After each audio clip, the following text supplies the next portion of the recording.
Buenas noches, chicos. Bueno, mi nombre es Julio Céspedes Verona y soy miembro del Comité Permanente Académico SOCIEN UNPRG 2022, justamente comité que está ejecutando el proyecto Hermano Mayor. Y bueno, el día de hoy será la clase de uno de los cursos más importantes de nuestra carrera, el cual hace referencia a semiología. El tema que se presentará sería semiología de cabeza y cuello. Bueno, conociendo un poco acerca del ponente, él es Alexander Fabián Rodríguez Díaz, es estudiante del quinto año de Medicina Humana en la UNPRG. También es paz director CPC, socio en UNPRG 2021. Asimismo es delegado general de la promoción 35 y creador de contenido médico, medicina con doctorado. Y por último es también ponente del proyecto Hermano Mayor 2022. Posterior a la ponencia, deben tener en cuenta de que se ejecutará una trivia de paso 100 en la cual se premiarán a los tres primeros puestos. Bueno, con esta breve introducción le doy pase a Alexander para que realice la ponencia. Gracias.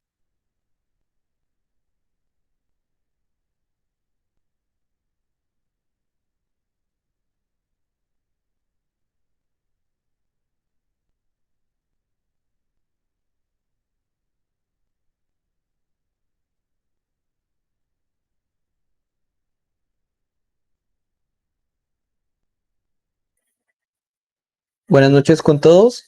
Bueno, continuando con las ponencias del proyecto Hermano Mayor de este año, nos toca la segunda ponencia, creo, del bloque de semiología, que vendría a ser semiología de cabeza y cuello, ¿no? Ya ha sido presentado, ¿no?, por un compañero miembro también del Comité Permanente Académico, por lo tanto, nos queda simplemente comenzar. En cuanto a semiología de cabeza y cuello, pues es muy importante, ¿no?, el hecho de que nosotros tengamos, más que todo en cabeza y cuello, lo que vamos a ver es la parte de inspección, ¿no? Cabeza y cuello no requiere de instrumentos muy complejos para su realización, ¿no? Exceptuando el examen neurológico, que bueno, ese es otro tema, ¿no?, que el examen neurológico, que incluye a los órganos de los sentidos que están a los órganos de los sentidos y las estructuras nerviosas que están dentro de la cabeza, ¿no?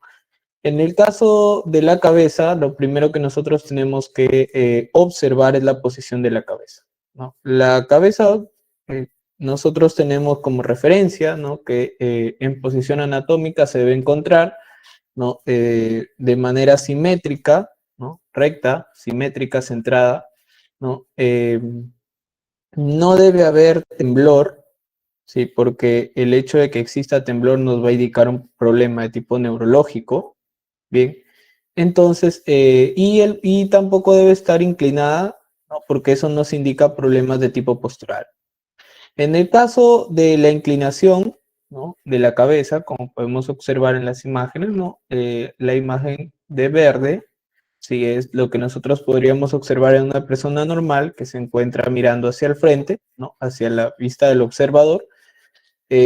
Pues es la posición anatómica, ¿no?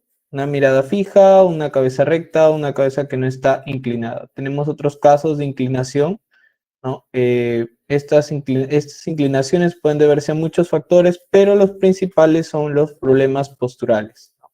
Problemas posturales. Pueden ser también problemas de tipo musculares, como en la imagen de acá, que tenemos pues un caso de tortícolis, ¿no? En esos casos la cabeza puede cambiar, ¿no?, su angulación y describir pues una posición anormal, ¿no? No podríamos decir que sea patológico, sino diremos que es anormal, entre comillas, ¿no?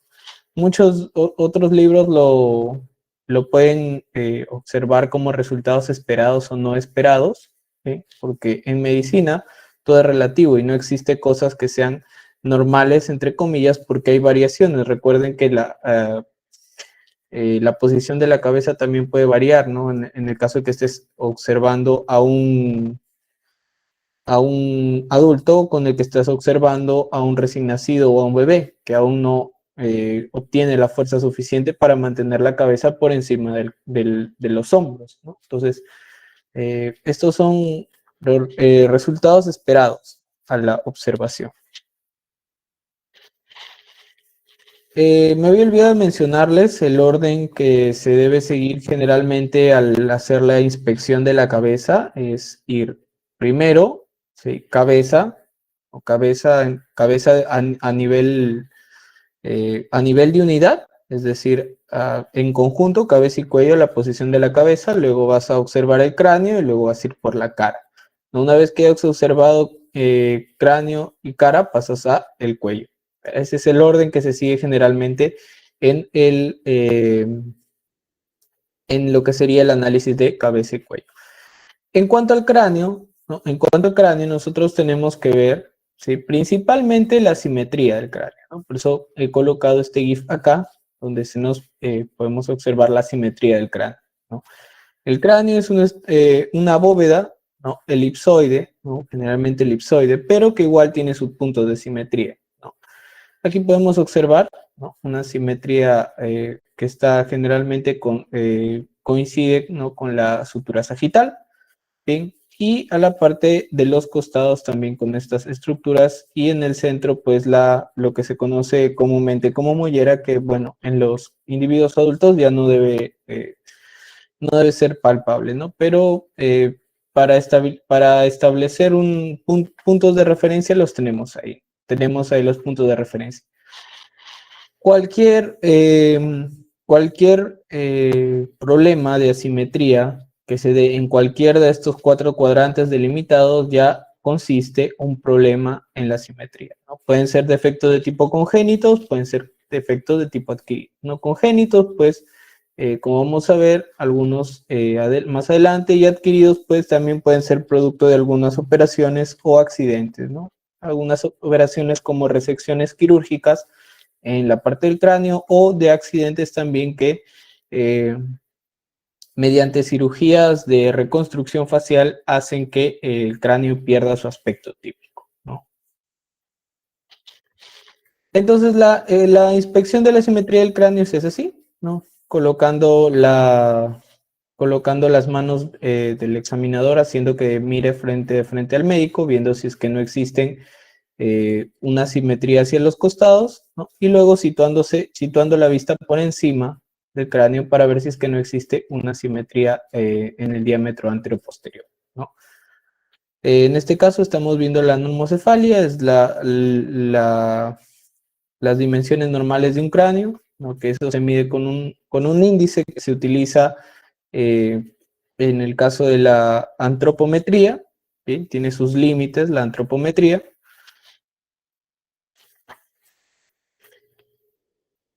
Tenemos ciertas anormalidades, bien, ciertas anormalidades que la mayoría de ellas son congénitas, es decir, se nace con estas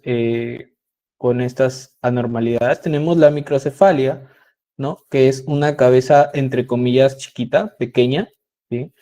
Donde se puede observar una mayor amplitud por encima de las cejas, ¿sí? Perdón, por debajo de las cejas que por encima de las cejas, ¿no? Es una cabeza chiquita.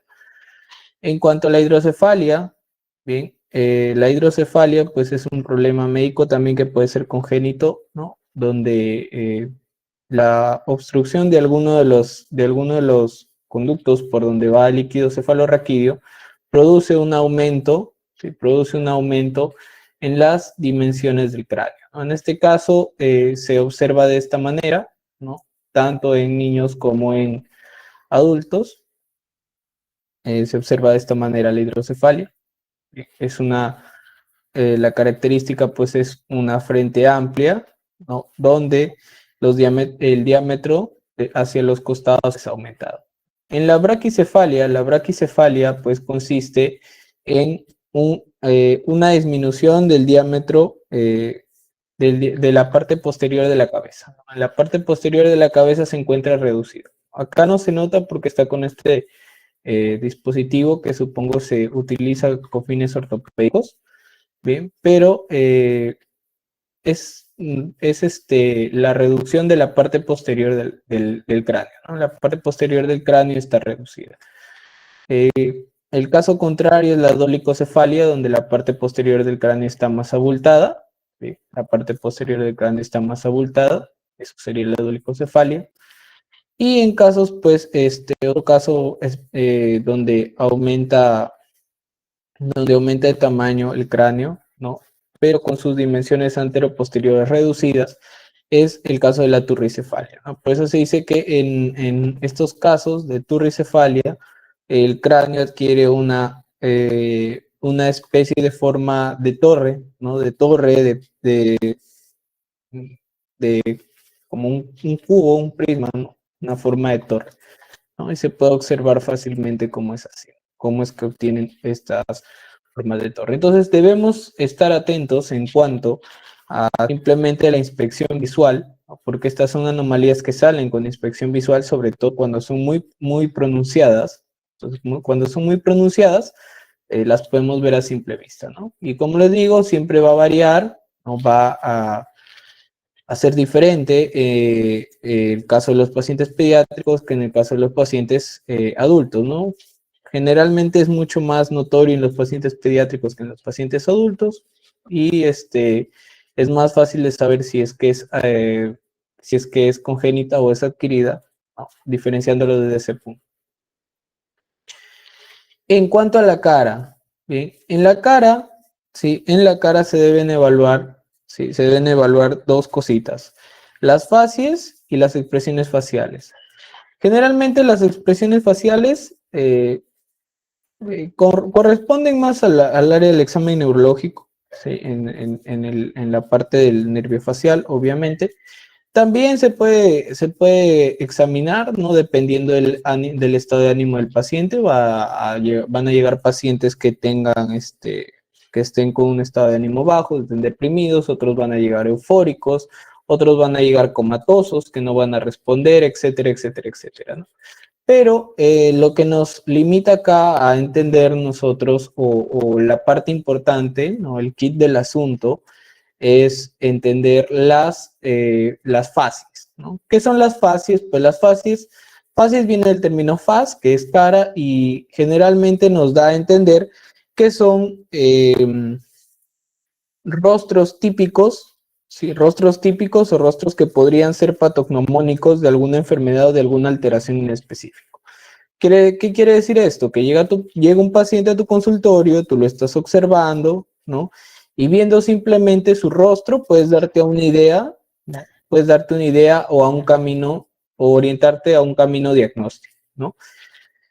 Eh, bueno, esto de las fases es un tema que se revisa demasiado y es muy importante, no lo van a ver solo en el curso de semiología, lo van a ver durante todo su bloque de clínicas, ¿sí?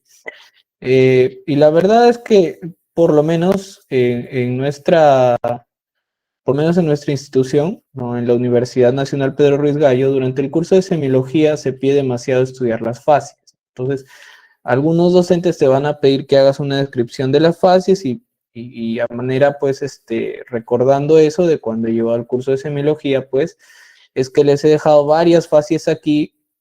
No son todas las fotos disponibles en internet, pero así, sabiendo de su existencia ya te vas a ahorrar un montón de trabajo si es que algún día te llegasen a dejar un trabajo como ese, ¿no? El de describir la fases. Tenemos la fascia acromegálica.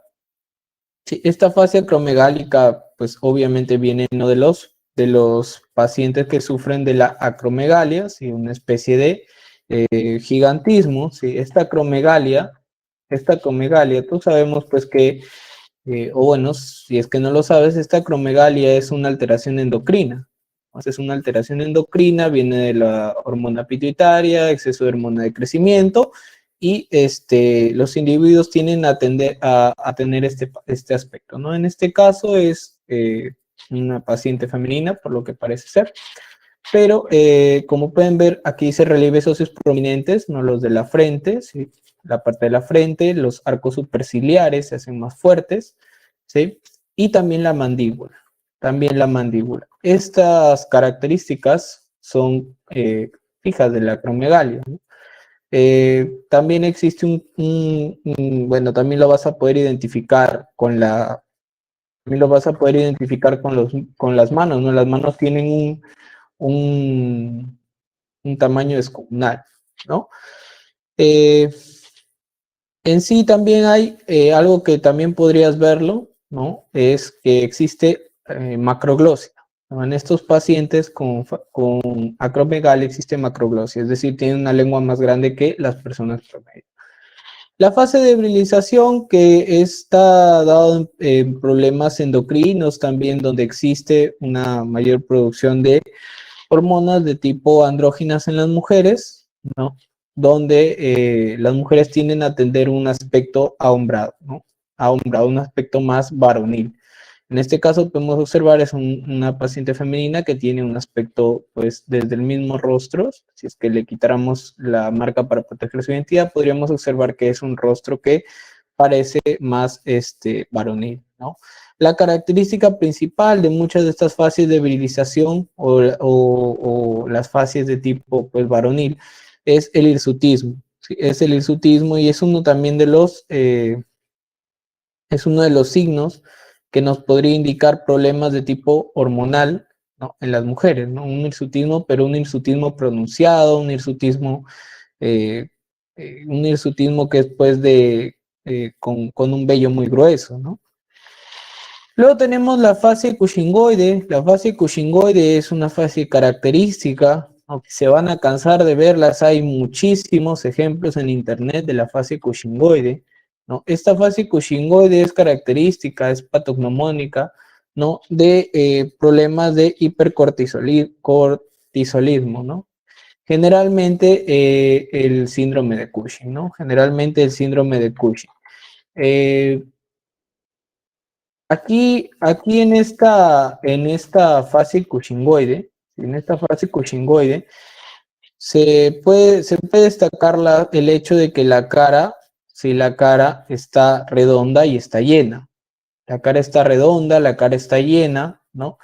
Y por eso se llama cara de luna llena, ¿no? Porque da el aspecto de que fuese una luna llena. Otro aspecto importante a remarcar en la fase cushingoide es que se encuentra pues rubicunda, ¿no? Se encuentra rubicunda, se encuentra un poquito eritematosa, ¿no? Otras características, no sé si se puede ver aquí, observar, ¿no? Por aquí no se ve por un poco por el flash de la cámara, ¿no? Porque al parecer es una foto algo antigua, pero por aquí podremos ver, ¿no? El reflejo del flash, hay vellos, existe vello facial que también es característico, ¿no? Característico de esta fase cushingoide, ¿no? Fase cushingoide. Entonces, si hablamos de fase cushingoide, vamos a hablar la cara de luna llena, exceso de corticoides, problema hormonal, ¿no? Podremos encontrar, además de la cara de luna llena, podríamos encontrar obesidad de tipo central, exceso de grasa en la parte de la joroba, ¿no? Se forma una joroba, un depósito de grasa. Y bueno, eso sería con respecto a la fase Cushingoide, ¿no? En cuanto a la fase hipertiroidea, ¿no? La fase hipertiroidea también es característica. Esta fase hipertiroidea es como la fase del asustado, ¿no? La fase del asustado. La fase del asustado, ¿no? Esta fase del asustado se caracteriza por tener rasgos muy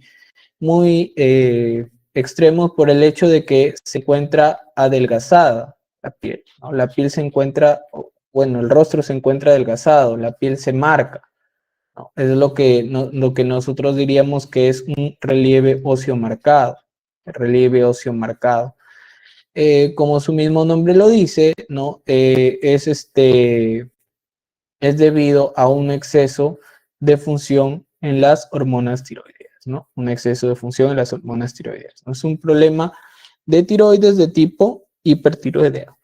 Tenemos la fase hipotiroidea que generalmente es casi al contrario, ¿no? En la fase hipotiroidea podemos encontrar una cara hinchada, mientras que aquí está adelgazada, en la hipotiroidea está hinchada, de la fase de Cushing no existe el acné, ni existe la parte pues de los eritemas o la rubicundez. Hay características, aquí no se puede notar porque es una foto a blanco y negro, pero existe características además como un edema palpebral, es decir, edema alrededor de los ojos, ¿no? El rostro generalmente es poco expresivo en estos pacientes con hipotiroidismo, ¿no? Y también el cabello, pues, ¿no? El cabello es un cabello, pues, que es diferente, ¿no? También en algunos casos puede existir por aquí, ¿no? Cabello. Se dice que es un cabello ralo, un cabello ralo. ¿Qué más podemos mencionar? Bueno, nada más está, bueno, acá dice, ¿no? Poca expresividad del rostro que coexiste con rasgos abotagados, que quiere decir con un rostro que parece estar hinchado, ¿no? Y el edema periorbitario, muy importante. La fascia acondroplásica, pues, es característica de los individuos con acondroplasia, ¿no? Generalmente ya uno al entrar a consulta vas a reconocer al acondroplásico porque el acondroplásico es, entre comillas, el enano. ¿Sí? En los individuos acondroplásicos, ¿no? En los que más se encuentra pronunciado, pues simplemente vamos a encontrar una frente amplia con una nariz aplastada, ¿no? En este caso, de este actor, que es el que aparece en la serie de Game of Thrones, ¿no? Sufre de acondroplasia, pero no es una acondroplasia tan marcada, ¿no? No es una acondroplasia tan marcada. Tenemos la fase miasténica, ¿no? Esta fase miasténica, ¿no? Coexiste también con una fase que se llama la de la mirada del astronauta, ¿no? Esta fase miasténica es debido a la miastenia gravis, ¿no? Es paciente que puede sufrir de miastenia gravis. Esta miastenia gravis, como nosotros ya sabemos, pues es una enfermedad donde los músculos van perdiendo su fuerza, ¿no? Van perdiendo su fuerza. Y es por eso que se ve este tipo de fases, ¿no? Donde están los párpados caídos, ¿no? La pérdida del tono muscular en una parte de la cara, ¿no? Como pueden ver aquí, no se puede, no se puede controlar esa parte de la cara, se pierde el tono. En algunos casos no es en un solo lado, sino es en ambos lados. Hay que diferenciarlas de la fase de parálisis facial, que podrían ser similares, ¿no? Pero la de miastenia es un poquito menos pronunciada, ¿no? En el caso de la parálisis facial es como que van cayendo, ¿no? Características principales es que siempre un párpado va a estar caído, ¿no? Siempre uno de los párpados está más caído. La fase pseudobulbar, bueno, esta es más que todo para la parte psiquiátrica, ¿no? Esta fase pseudobulbar, ¿no? Es una fase que es poco expresiva, pero como pueden ver ahí, crisis de risa o llanto espasmódico. Esta, esta fase pseudobulbar es característica del síndrome pseudobulbar, ¿no? Que tiene esta misma característica. No existen crisis de risa o llanto espasmódico. Y bueno, como dato curioso, si es que les gustaría saber, este es uno de los síndromes que fueron retratados en el personaje del Joker, ¿no? El síndrome pseudobulbar. La fase sardónica, o también la conocen como risa sardónica por la hipercontractibilidad de los músculos de la sonrisa, ¿no? Consiste en lo que está detallado ahí, hipercontractibilidad de los músculos faciales, ¿no? No se están contraídos y no se pueden relajar. Generalmente, o en casi todos los casos, esta fase sardónica, ¿no? Es atribuida a los estadios finales del tétanos, ¿no? Del tétano. La toxina tetánica ha ido causando la contracción de los músculos a lo largo de todo el cuerpo y parte de esos músculos son los músculos de la expresión facial, ¿no? Son causadas por la toxina tetánica. Tenemos la fase de la enfermedad de Chagas, también es conocida, es característico ver a un paciente con un edema periorbitario, un edema en el párpado, un edema en el párpado, generalmente es uno de los párpados, ¿sí? Porque dentro del ciclo de vida de la enfermedad de Chagas, ¿no? El paciente ha frotado sus manos, ¿sí? En ese ojo y parte de la infección ha entrado por ahí, ¿no? Entonces se ha desarrollado este edema, ¿no? Este edema que como parte también de semiología es llamado el signo de Romaña, ¿no? Y pertenece a la enfermedad de Chagas.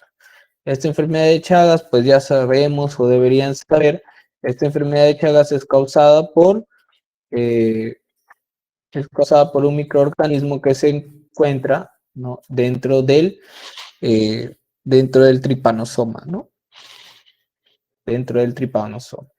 La fase pálida, ¿no? La fase pálida hace referencia a la palidez de una persona que puede tener muchos factores, pero de por sí, el hecho de que una persona esté pálida, ¿no? Y que su palidez sea tan evidente solo mirando su rostro, es decir, sin examinar su mucosa, pues ya debería ser un signo de alarma.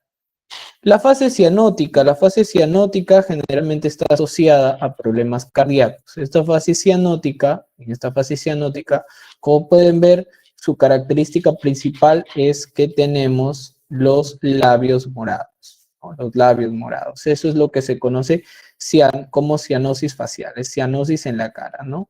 Fase cianótica. ¿En qué tipo de enfermedades se da esto? Bueno, generalmente se da en enfermedades que vienen con comunicación entre las cavidades del corazón, ¿no? Como podría ser una comunicación interventricular, ¿no? Podría ser un conducto arterioso persistente, etcétera, donde cursan con una tetralogía de Fallot también que cursa con cianosis. Y bueno, esta fase cianótica también es un signo de emergencia, ¿no? Es un signo de emergencia. Tenemos la fase ictérica, ¿no? Que su mismo nombre lo dice, ¿no? Viene de la ictericia, ¿no? La fase ictérica, un paciente que llega con una coloración amarillenta, no solo en la piel, sino miras las escleras, los ojos están amarillentos también, ¿no?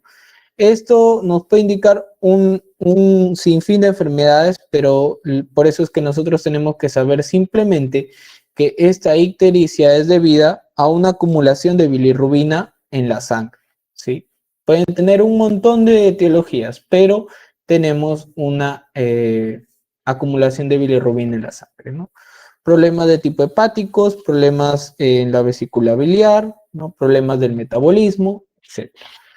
Tenemos la fase alcohólica, también es característica, es muy parecida, la fase alcohólica es muy parecida a la fase de Cushing, ¿no? Esta fase alcohólica es muy parecida a la fase de Cushing porque es también una fase abogatada, ¿no?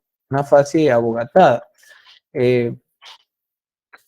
Esta fase alcohólica, pues ya esta fase alcohólica está relacionada más que todo en individuos que ya pasan, pues, o están sufriendo de episodios de alcoholismo, pero un alcoholismo crónico. Sí, ya es un alcoholismo crónico, no es un alcoholismo simple, sino es un alcoholismo crónico, ¿no?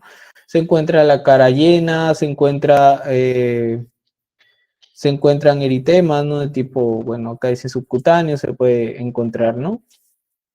Otra fase es la fase de lupus, ¿no? Que es muy común, ¿no? Hay veces personas que empiezan a debutar con el lupus y no saben que pueden tener el lupus, ¿no? El lupus, pues, una de sus características, bueno, es una enfermedad autoinmune, ¿sí? De conocimiento, ya deben tenerlo, ¿no? Sobre todo si están en básicas.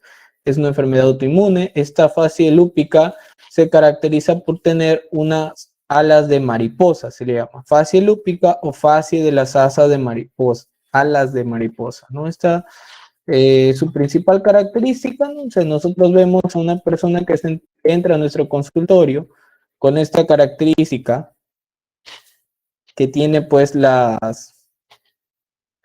los eritemas, ¿no? Aquí con forma de alas de mariposa, ¿no? Donde aquí sería el centro, ¿no? Generalmente también va hacia las órbitas, ya es un candidato a lupus, ¿no? Se tiene que hacer un análisis de factores inflamatorios y hacer un diagnóstico con laboratorio.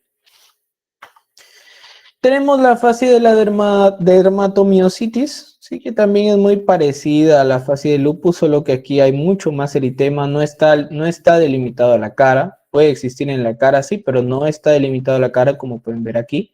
Bien, esta dermatomiositis también, pues, Es una enfermedad relativa, bueno, es poco común, ¿no? En cuanto a la fase de la esclerodermia, esta fase de la esclerodermia, sí, esta fase de la esclerodermia hace que la piel o el rostro tome un aspecto más delgado, la piel se pegue, ¿no? A la parte ósea, ¿no? Y generalmente se dice que esta fase de la esclerodermia hace que las personas que padecen de esta enfermedad, de la esclerodermia, tomen un aspecto o un aspecto con cara de pájaro, un aspecto de cara de pájaro. Eso es lo que dice la literatura, es un aspecto de cara de pájaro, ¿no? Eh, todo este, todo este tejido de tipo, bueno, es tipo parecido al tejido de las cicatrices, ¿no? Hace que se forme estos rasgos de hombre pájaro, ¿no? O cara de pájaro. La fascia leonina, bueno, es algo que ya poco se ve hoy en día, ¿no? Esta fase leonina se llama leonina porque da apariencia de un león, así dice la literatura, no, yo no le veo la forma de león, pero se llama así, fase leonina, ¿no? Existen infiltrados subcutáneos, ¿no? Que hacen que la piel se deforme de esa manera. Y estos infiltrados subcutáneos, pues, generalmente y la mayoría de veces se da, ¿no? Por las lesiones de la lepra, ¿no? Las lesiones de la lepra. Solo en la lepra, no, también puede ser en casos de linfomas, ¿no? Bien, otra cosa también, no solo en esos casos, también también puede darse en el síndrome carcinoide también. Pero el aspecto fijo que nosotros podemos observar así es en la lepra, ¿no? Es en la lepra.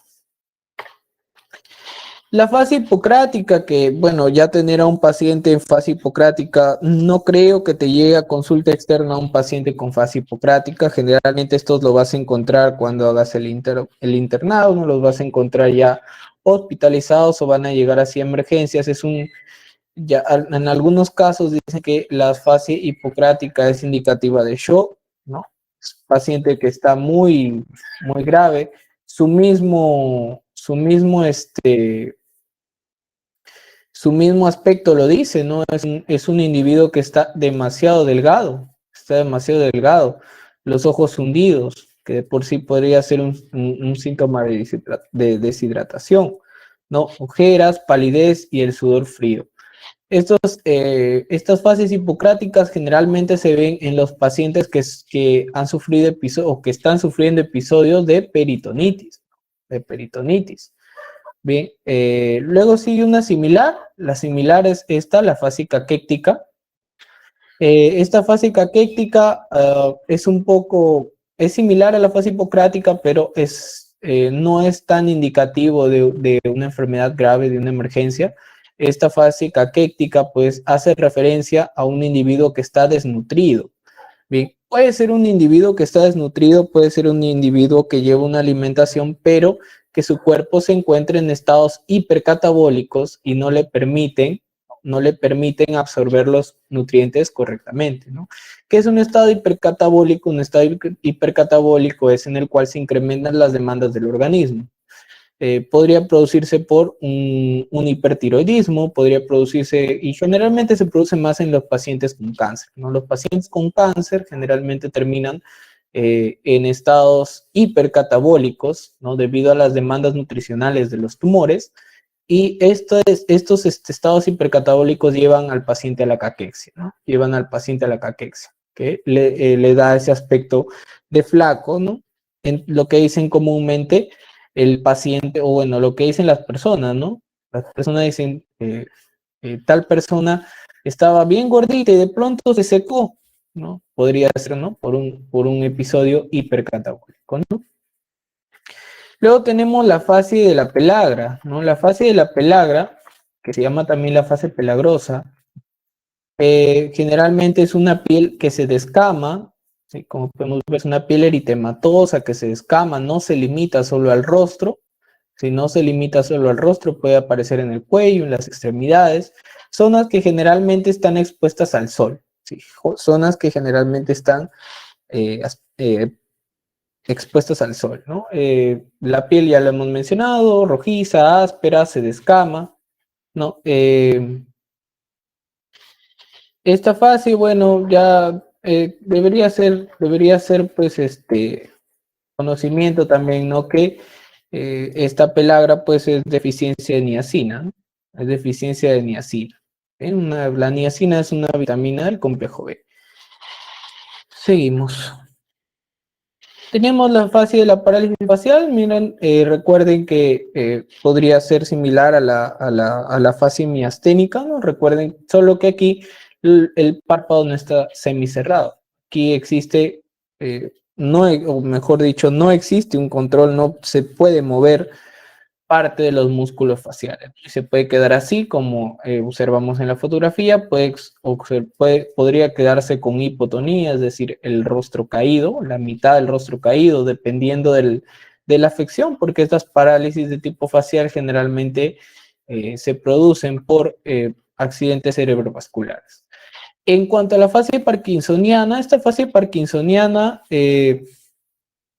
poco se menciona, ¿sí? Pero dice que esta fase parkinsoniana es una fase inexpresiva donde no se parpadea, generalmente el cuerpo está hacia adelante, ¿no? Y donde obviamente, pues, debido a la etiología y por la cual le da su nombre, se caracteriza por los temblores en las manos, ¿no? Pero en cuanto al rostro, es así, un rostro inexpresivo, un rostro que no parpadea, un rostro donde la cabeza se está yendo hacia adelante, es generalmente fase parkinsoniana.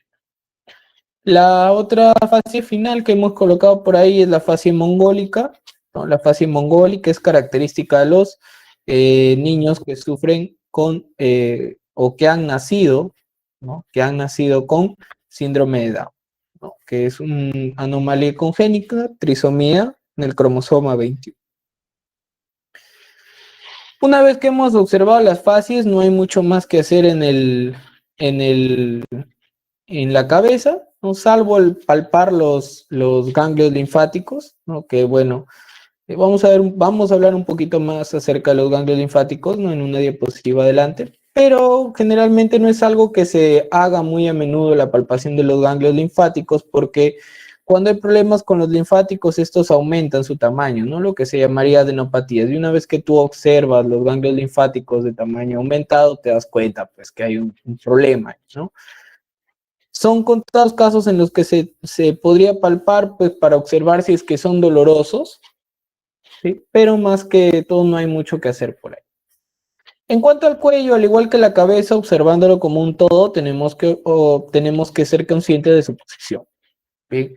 La posición, bueno, tiene que ser normal, es decir, no tiene que estar inclinado hacia ningún lado. Por eso dice simetría. Recuerden que generalmente la simetría es un aspecto muy importante, más que todo en la parte de inspección, porque ya creo que han visto, ¿no? Que parte de la semiología es inspección, palpación, auscultación, ¿no? Entonces, dentro de la inspección, la simetría juega un rol muy importante, ¿no? Casi todo lo que sea simétrico es malo, lo que es simétrico es bueno, excepto cuando hay patologías, pues, que generan, ¿no? Generan la misma manifestación, el mismo signo a ambos lados, ¿no? Ahí sí, pues, ¿no? Como podría ser un cáncer testicular que afecte a ambos testículos, no de la misma manera, o como vamos a ver más adelante en el caso de tiroides, ¿no? Que sean nódulos tiroideos en ambos lados de la tiroides y que sean simétricos y que crezcan del mismo tamaño. Ahí ya no hay que fijarse en la simetría, sino hay que fijarse en el crecimiento, ¿no? Ya está abultada esa tiroides, ya es una tiroides que nos da indicios patológicos. Pero bueno, todos conocemos la posición anatómica normal del cuello, ¿sí? La posición anatómica normal del cuello, la posición de inspección también, mirando hacia el examinador, ¿no? Debería notarse así. Simetría, ni para un lado ni para el otro, ¿no? Sin abultamientos, sin prominencias, nada. Sí, bueno, acá podemos ver, ¿no? Sin prominencias, ¿no? En este caso son prominencias que parecen ser de tipo tiroideas, ¿no? Sin prominencias, y también nunca olvidarse de observar, ¿sí? La ausencia o presencia de ingurgitación yugular, sea, ingurgitación yugular, ¿sí? Porque podría darse, esto es signo, ¿no? Esto es signo de una enfermedad cardíaca grave que podría requerir asistencia inmediata, ¿no? Esta ingurgitación yugular. Una de las estructuras que vamos a encontrar en el cuello es la tráquea, ¿no? La tráquea debería ser palpable por debajo del cartílago tiroides, ¿no? Debería ser palpable. Su posición normal, todos sabemos, debe estar en la línea media, a la mitad del cuello, y cualquier anormalidad va a estar dada, pues, en el caso de una desviación. ¿Cómo examinas la tráquea? Aquí tenemos la imagen, ¿no? Se examina colocando los pulgares a ambos lados de la parte inferior del cuello, obviamente, porque en la parte superior vamos a encontrar, ¿no? El cartílago tiroides, y comparando los espacios entre la tráquea y el esternocleidomastoideo. No deberían ser simétricos a ambos lados, ¿no? Y si no, pues hay una simetría en cuanto a la tráquea. ¿Podría ser patológico? Sí, podría ser patológico. Eso ya se denota o se coloca en la historia clínica, ¿no? En la parte de examen regional, como un hallazgo. Por aquí, bueno, por aquí se ha colado aquí era para la diapositiva anterior, esta es una prominencia, ¿sí? Es una prominencia de tipo quiste tirogloso, se llama, un quiste tirogloso. Se ha colado por aquí, pero bueno, ya sabes que en el cuello no debe estar, por eso está marcado con rojo, porque no debe estar, es anormal. Está marcado con blanco porque está hablando de la examinación.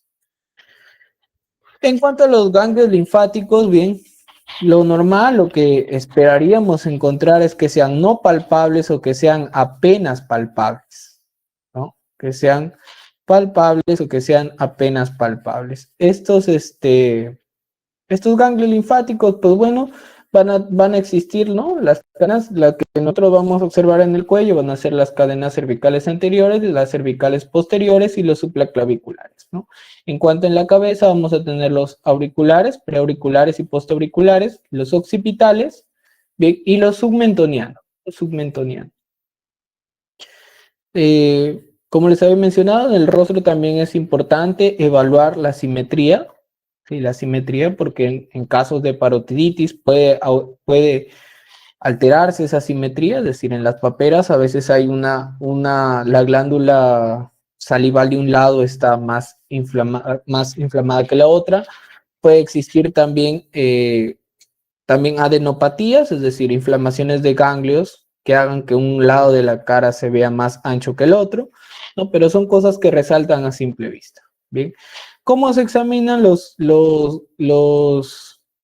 ganglios linfáticos del cuello? ¿No? Primero vamos a ubicarlos, ¿no? Como pueden ver aquí, está revisando pues los ganglios cervicales posteriores, ¿sí? Bueno, o pareciera que está revisando los ganglios cervicales posteriores, porque en realidad bueno, ahí sí está revisando los cervicales posteriores, ¿no? Bueno, las anteriores serían, por la parte de adelante.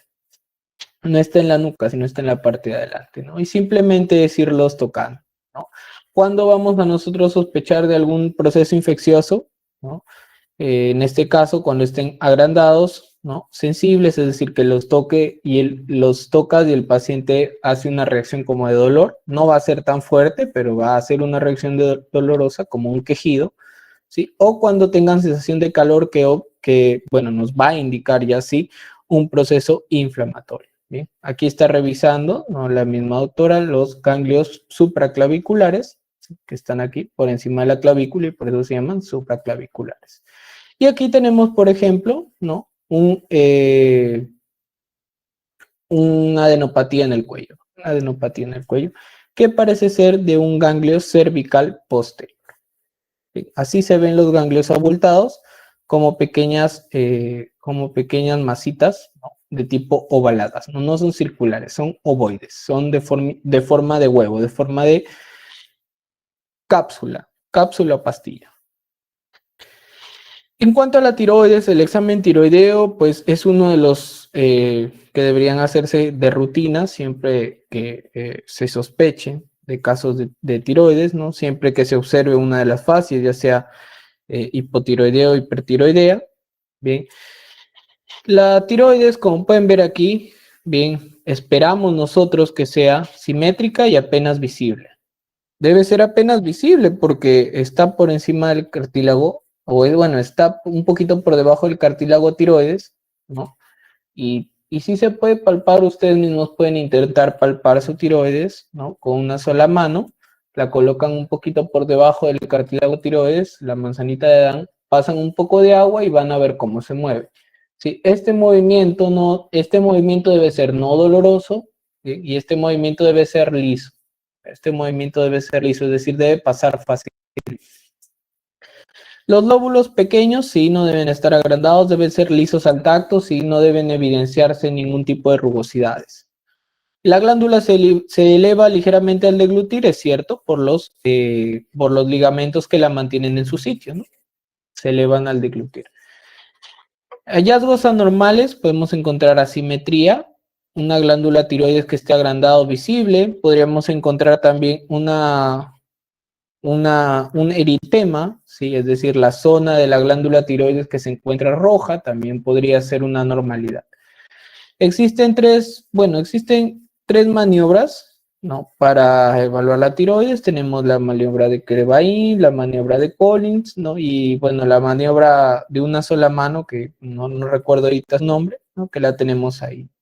Las tres son igual de válidas y las tres deberían realizarse en conjunto. La que más se detalla en los libros de semiología es la maniobra de Crebain, porque concede un mayor acceso, ¿no? A ambos lóbulos y con ambas manos, ¿sí? Con un poco más de objetividad.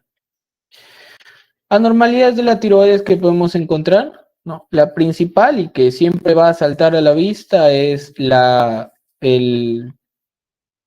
el aumento de tamaño de la tiroides, ¿no? Es decir, una tiroides hipertrófica, una tiroides agrandada, un agrandamiento que puede ser de tipo asimétrico, que tenemos acá, o de tipo simétrico, ¿no? Solo que la persona está de perfil, pero se puede observar más o menos que a ambos lados, ¿sí? Se encuentran los nódulos igual de agrandados, ¿no? O bueno, se encuentran los lóbulos igual de agrandados. Aquí, bueno, como si fuese una especie de nalga. Aquí no se forma esa especie de nalga, ¿no? Aquí sí, ¿no? Podríamos decir que estos dos son simétricos, ¿no? Necesitaríamos una foto frontal para poder establecer si es que es simétrico o no simétrico, pero para cuestiones del ejemplo, les digo, pueden ser abultamientos simétricos o no simétricos.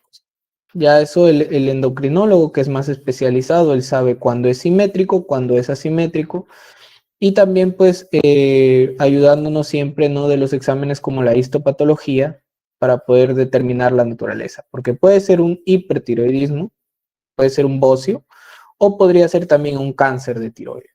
Un cáncer de tiroides, tienes un tumor o un nódulo creciendo ahí. ¿Cómo se traduce esto?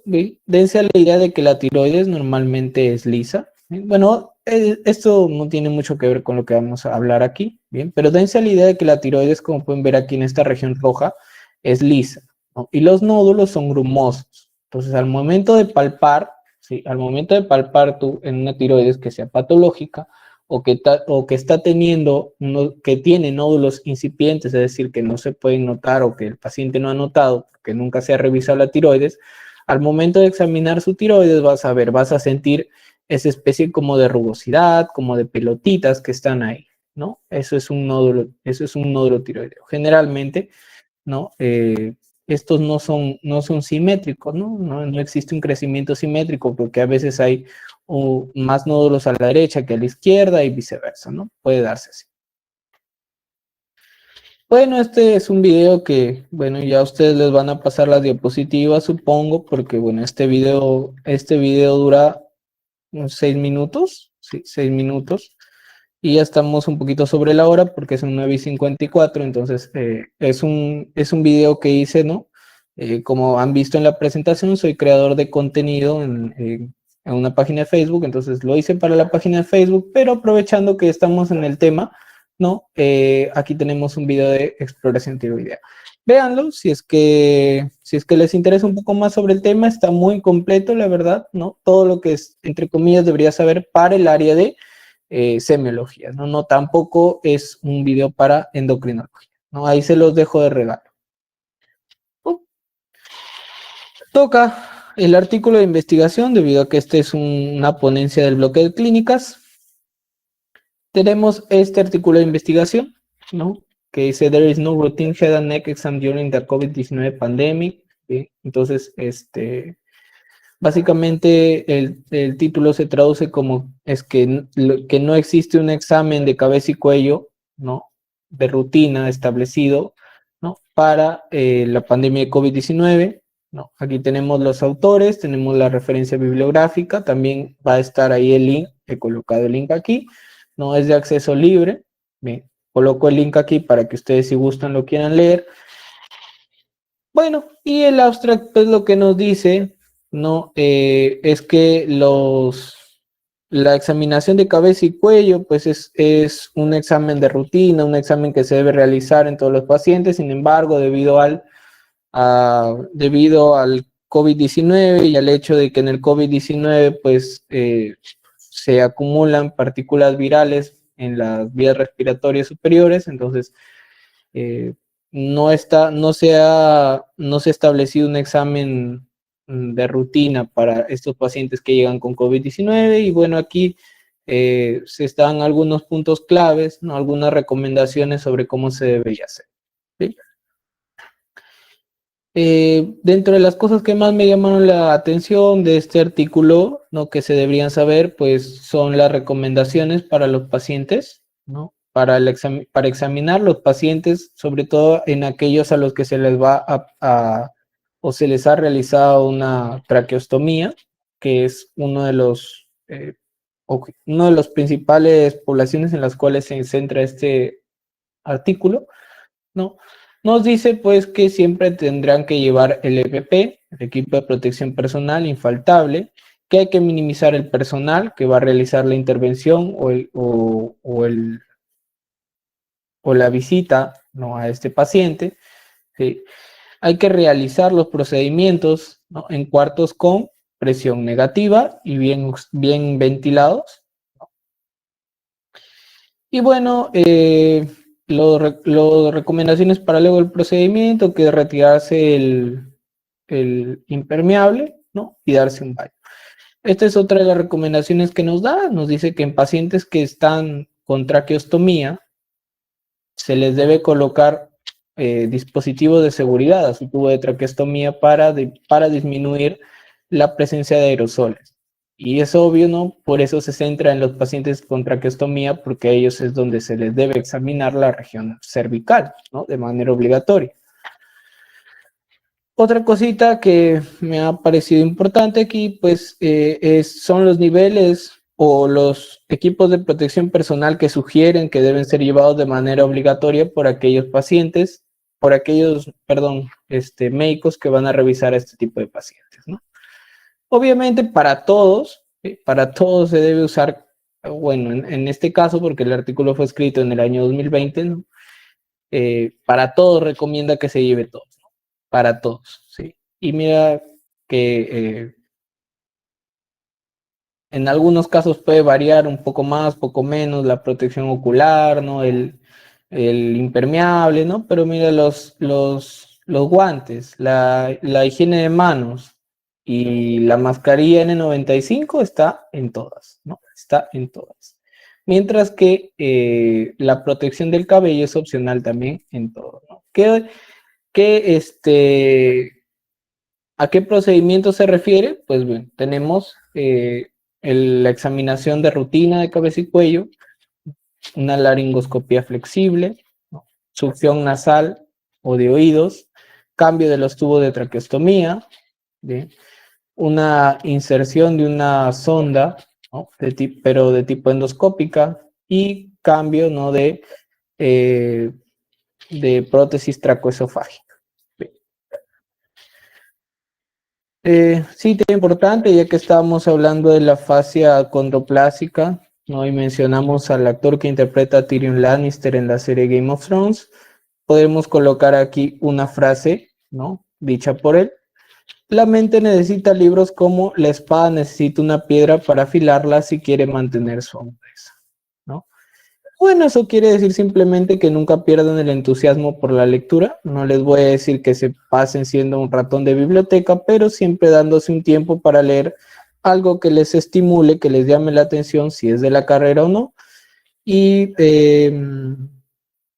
y pues eso es la manera de mantener pues una mente activa, ¿no? Recuerden que la lectura no solo nos educa, sino que también implementa o mejora nuestro vocabulario. Y si tienen un diccionario médico, se han comprado un diccionario médico, les pidieron un diccionario médico, sería genial que le dieran una leída para aprender una o dos terminologías médicas diarias, ¿no? Es un consejo, es un consejo. Les ayuda a hablar con propiedad en las exposiciones y créanme que he sido testigo de doctores que a veces no les gusta que los alumnos no hablen con propiedad, ¿no? Es un consejo, una recomendación. Estas serían las referencias bibliográficas, ¿no? Salimos un poco de lo estandarizado para semiología, ¿no? Debido a que casi la mayoría de libros de semiología lo toman pues por sistemas, no podemos englobar cabeza y cuello en un sistema, así que bueno, tenemos Argente, lectura obligatoria para todo estudiante que está llevando semiología, ¿no? Tenemos también aquí el manual 6D, la exploración física, ¿no? Para aprendernos los procesamientos, y la guía Modby, que es un complemento al manual 6D, ¿no? Aquí, por ejemplo, que tenemos, ¿no? Alvarado, lecciones de semiología, ¿no? Exploración clínica práctica de Noguer Balces y semiología clínica y propedéutica de Varela, ¿no? Son los que he utilizado donde he podido encontrar la mayoría de información acerca de las fases, ¿no? Bueno, eso sería todo de mi parte. Muchas gracias por escuchar, ¿no? Y espero que les vaya bien en sus trivia.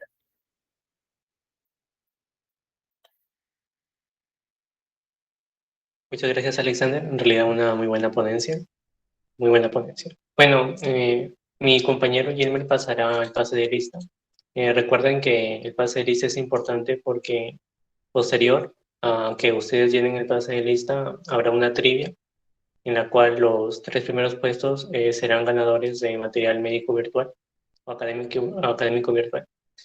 Y bueno, ya en unos momentos mi compañero les enviará el enlace. Es importante que lo llenen porque los tres primeros puestos directamente sacaremos por medio de la lista, ¿no? Su correo, y por ese medio le enviaremos el material académico. Gracias.